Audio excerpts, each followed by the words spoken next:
Leadership quality കൊണ്ട് ലോകത്തെ തന്നെ ഞെട്ടിച്ച് കളഞ്ഞ 3 ഇന്ത്യക്കാരുണ്ട്. ഫസ്റ്റ് ലിസ്റ്റിൽ നമുക്ക് രത്തൻ ടാറ്റ അടിക്കാം. അദ്ദേഹത്തിൻ്റെ ലീഡർഷിപ്പ് ക്വാളിറ്റി എന്ന് പറയുന്നത് വിഷണറി ലീഡർഷിപ്പ് ക്വാളിറ്റിയാണ്. അദ്ദേഹത്തിന് ഒരു ബിസിനസ് മാൻ എന്നതിൻ്റെ അപ്പുറത്ത് ഒരു വിഷൻ ബിൽഡർ എന്ന് തന്നെ നമുക്ക് വേണമെങ്കിൽ വിളിക്കാവുന്നതാണ്. സ്റ്റീലും കാറും ഉപയോഗിച്ച് ലോകമാകെ ടാറ്റ ഗ്രൂപ്പിനെ എത്തിച്ച ഫോർമർ ചെയർമാൻ. സെക്കൻഡ് നാരായണമൂർത്തിയാണ്.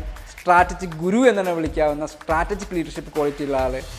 ഇൻഫോസിസ് എന്ന് പറയുന്ന ഒരു സ്ഥാപനത്തിന് ഗ്ലോബലൈസ് ചെയ്തതിൽ പ്രധാന പങ്കുവഹിച്ച വ്യക്തിയാണ്. ഇദ്ദേഹത്തിൻ്റെ ലീഡർഷിപ്പ് ക്വാളിറ്റിയാണ് സ്ട്രാറ്റജിക് ലീഡർഷിപ്പ് എന്ന് പറയുന്നത്.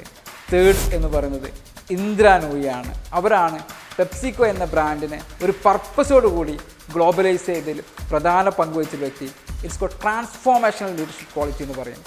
നിങ്ങളെ ഇൻസ്പയർ ചെയ്തിരിക്കുന്നതിൽ ഇത് ഏത് ലീഡർഷിപ്പ് ക്വാളിറ്റിയാണ്? വിഷണറി ആണോ, സ്ട്രാറ്റജിക് ആണോ, ട്രാൻസ്ഫോർമേഷൻ ആണോ? ജസ്റ്റ് ഒന്ന് കമൻറ്റ് ചെയ്യുക. കൂടെ നിങ്ങൾക്കിതിൽ ഏത് ലീഡർഷിപ്പ് ക്വാളിറ്റി ഉള്ളതെന്ന് ചിന്തിച്ച് നോക്കുകയും ചെയ്യുക.